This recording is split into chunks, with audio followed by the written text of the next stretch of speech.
안녕하세요. 오늘은 2024년 4월 2일 화요일입니다. 함께 보실 말씀은 신명기 19장 1절에서 21절까지 말씀입니다.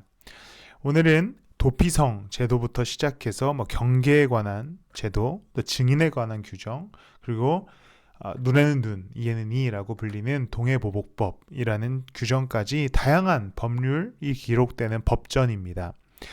하나하나 참으로 이야기를 다룰 것이 많은 본문들인데 조금 짧게 핵심적인 것만 함께 나눠보고자 합니다. 먼저 1절부터 13절까지는 도피성에 관한 제도가 등장합니다. 이스라엘 백성들에게 하나님께서 명령하시기를 땅을 먼저 세 영역으로 나눈 다음에 각 영역 곳곳에 도피성, 여기 별표로 보여져 있는 그것이 도피성인데요. 도피성을 만들려고 합니다. 이 도피성은 어떤 곳이냐면, 좀 쉽게 설명하면 실수로 저지른 범죄를 저질렀을 때, 사실 살인을 하면 율법에 의해서 처형당해야 되지만 실수로 살인을 할 수 있기 때문에, 오늘 성경에 나온 예는 어떤 것이냐면 나무를 하다가 도끼를 날려먹어서 옆에 있는 사람을 죽일 수도 있지 않겠습니까?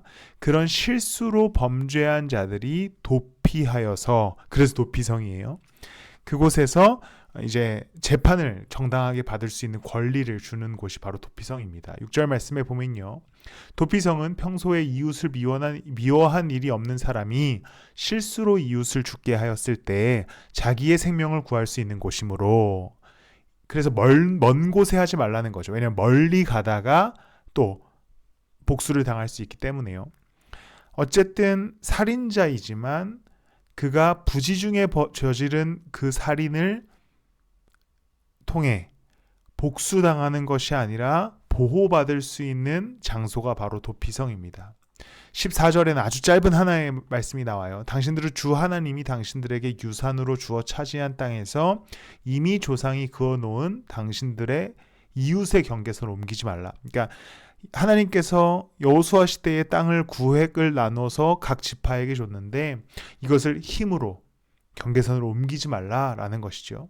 그 다음 말씀에 보면 증인에 관해서 이야기할 때에도 정직하게 증인에 서라. 그리고 21절 말씀에도 목숨에는 목숨으로, 눈에는 눈으로, 이에는 이로, 손에는 손으로, 발에는 발로 갚으라 라는 말씀이 나옵니다.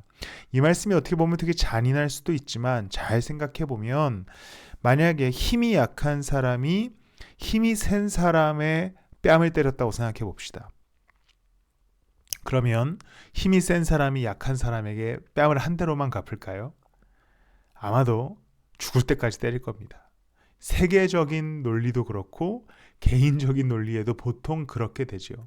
그렇기 때문에 하나님께서 이 눈에는 눈, 이에는 이의 법률을 내리신 것은 힘의 불균형 속에서 피해를 받을 수밖에 없는 약자들을 보호하시기 위함입니다. 하나님이 주신 땅의 그 경계선을 옮기지 말라고 하신 것은 보통 경계선을 옮기는 자들은 힘이 있는 자들이죠. 그 힘을 사용하지 않고 하나님의 뜻 안에서 살아가라는 겁니다.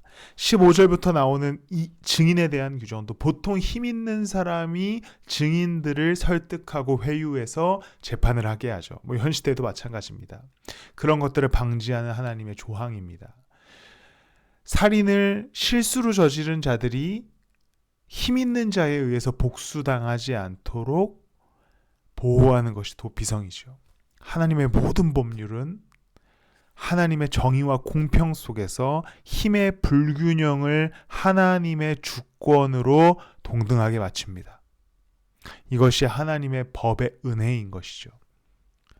당시에 율법뿐 아니라 함무라비 법전이라든지 고대 근동의 법률들이 많았지만 힘의 불균형을 신의 주권으로 균형되게 맞추는 것은 하나님의 법밖에 없었습니다. 왜냐하면 하나님은 유일한 하나님이시고 살아있는 하나님이었기 때문입니다. 하나님은 이 땅 가운데 약한 자로 살아가는 우리와 또 그런 모든 이들을 균형감 있게 세워주시는 분이십니다. 약자들의 부르짖음을 들으시는 분이시고, 우리가 약자가 되어 부르짖을 때 우리의 부르짖음도 마찬가지로 들으시는 분입니다. 사랑하는 성도 여러분, 그 하나님을 따라 의지하여 부르짖으며 살아가는 여러분들이 되시기를 축복합니다. 같이 기도하겠습니다. 하나님은 강자의 하나님도 기득권자의 하나님도 혹은 약자들만의 하나님도 아닌 모든 이들의 하나님으로서 이 땅에 균형을 맞추시고 정의를 세우시는 분이심을 믿습니다. 무엇보다 한 달을 살아가는 우리의 삶, 인생 가운데에 정의의 균형, 사랑의 균형을 맞춰주셔서 주와 함께 걸어가는 한 달 되게 하여 주시옵소서. 감사드리며 예수님의 이름으로 기도드렸습니다. 아멘.